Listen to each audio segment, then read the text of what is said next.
Hello दोस्तों, कैसे हैं आप लोग। मैं उम्मीद करती हूँ कि आप सभी अच्छे ही होंगे। दोस्तों, आज हम इस वीडियो में एक बुजुर्ग महिला की भक्ति भाव से क्या क्या चमत्कार होते हैं वो देखेंगे। तो चलो दोस्तों, आज की कहानी सूर्य देव की व्रत कथा सुनते हैं। बहुत समय पहले की बात है कि एक बुढ़िया सूर्य देव की भक्ति में पूरी तरह से लीन रहती थी। वो हर रविवार को सुबह स्नान कर घर के आंगन को गोबर से अच्छी तरह लिपाई करके सूर्य देव की पूजा करती थी। फिर सूर्य देव के लिए व्रत रखकर शाम को उन्हें भोग लगाने के बाद भोजन करती थी। उस बुढ़िया की भक्ति भावना से देव काफी प्रसन्न थे और भगवान की कृपा से उस बुढ़िया को किसी तरह की परेशानी नहीं होती थी। उस बुढ़िया की खुशी और संपन्नता को देखकर उसकी पड़ोसन को जलन होने लगी।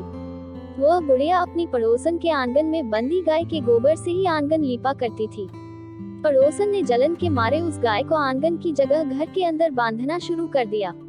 अब अगले रविवार को सुबह बुढ़िया को सूर्यदेव की पूजा करने के लिए घर पर गाय का गोबर नहीं मिला, जिस कारण वे सूर्यदेव की पूजा नहीं कर पाए और पूरे दिन खुद भी भूखी रही। रात में सूर्यदेव उस बुढ़िया को सपने में आए और उससे पूजा न करने और भोग न लगाने का कारण पूछा। जवाब में बुढ़िया ने बताया, घर के आंगन को लीपने के लिए गोबर नहीं था, इसलिए पूजा नहीं कर पाई। पूजा नहीं की तो भोग भी नहीं चढ़ाया। बुढ़िया की बातें सुनकर सूर्य देव उनसे कहते हैं कि मैं तुम्हारी भक्ति से प्रसन्न हूँ, इसलिए मैं तुम्हें एक गाय दे रहा हूँ। वो तुम्हारे घर को धन से भर देगी। ये कहते ही सूर्य देव उसके सपने से चले गए।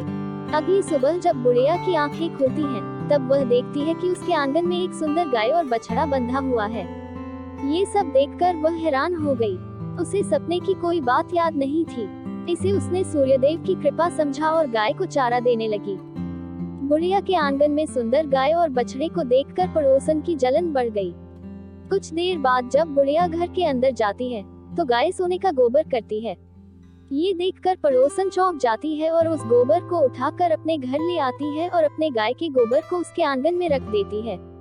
ये सिलसिला कुछ दिनों तक चलता रहा और वो पड़ोसन धनवान हो गई। इधर बुढ़िया को किसी बात की खबर नहीं थी, क्योंकि वो सूर्यदेव की भक्ति में ही खोई रहती थी। उधर सूर्यदेव को उस महिला की हरकतों पर काफी गुस्सा आता है। उनके गुस्से के कारण धूप काफी बढ़ जाती है, जिस कारण बुढ़िया गाय और उसके बछड़े को घर के अंदर बांध देती है। उसी रात आंधी चलने लगती है, इसलिए वह गाय और बछड़े को आंगन में नहीं निकालती। रात भर गाय घर के अंदर ही बंधी रही। सुबह जैसे ही बुढ़िया की नींद खुलती है, तो वो सोने का गोबर देखकर हैरान हो जाती है। उस दिन के बाद से रोजाना वो गाय को घर के अंदर ही बांधने लगी। गाय के सोने के गोबर से बुढ़िया धनवान हो गई, जिसे देखकर पड़ोसन को और जलन होने लगी। पड़ोसन ने जलन के मारे सोने का गोबर देने वाली गाय के बारे में उस नगर के राजा को बता दिया। राजा को जैसे ही सोने का गोबर देने वाली गाय का पता चला, तो उन्होंने तुरंत सैनिकों को भेजकर उसे महल लाने के लिए कहा।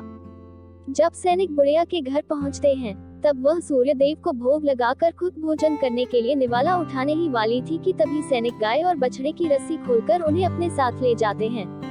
बुढ़िया उनसे गाय और बछड़े को न ले जाने की प्रार्थना करती है, लेकिन राजा के सैनिक बुढ़िया की एक नहीं सुनते। कुछ ही देर में सैनिक गाय को राजा के पास ले जाते हैं।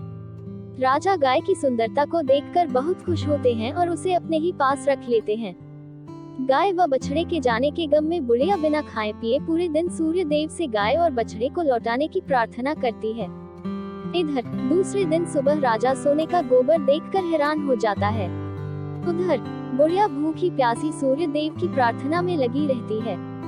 बुढ़िया की तकलीफ देखकर सूर्य देव अगली रात राजा के सपने में आकर कहते हैं कि अगर तुमने इस गाय और उसके बछड़े को नहीं लौटाया, तो तुम्हारे राज्य पर संकट आ जाएगा। तुम्हारी धन संपत्ति सब नष्ट हो जाएगी। सूर्य देव की बातें सुनकर राजा की नींद टूट जाती है। दूसरे दिन सुबह वो बुढ़िया को गाय और बछड़ा लौटा देते हैं। साथ ही उसे कुछ धन भी देते हैं और उसकी पड़ोसन को सजा देते हैं। सूर्य देव की इस चमत्कारी गाय और बुढ़िया पर उनकी कृपा को देखकर राजा पूरे नगर के लोगों को हर रविवार सूर्य देव की पूजा करके व्रत रखने के लिए कहते हैं। तभी से ही रविवार के व्रत का चलन शुरू हुआ और राजा के पूरे राज्य में खुशियां ही खुशियां छा गईं। दोस्तों, इस कहानी से हमें सीख मिलती है कि दूसरे के प्रति द्वेष भाव रखने से खुद की ही हानि होती है। जीवन में जितना हो सके दूसरों की मदद करनी चाहिए। ईश्वर की कृपा उसी पर बनी रहती है जो सच्चे और नेक होते। जब ईश्वर की कृपा होती है तो चाहे कोई भी कितना ही बुरा चाहे, उसका कुछ नहीं हो सकता। दोस्तों अगर आपको ये कहानी अच्छी लगी है तो प्लीज वीडियो को लाइक, शेयर और कमेंट जरूर करें। ऐसी और भी मजेदार प्रेरक कहानियाँ सुनने और पहली बार वीडियो पर नए आए हों तो चैनल को सब्सक्राइब जरूर कर लें। चलिए दोस्तों, मिलते हैं एक नई ऊर्जावान कहानी के साथ। यहाँ तक वीडियो में बने रहने के लिए सभी का धन्यवाद।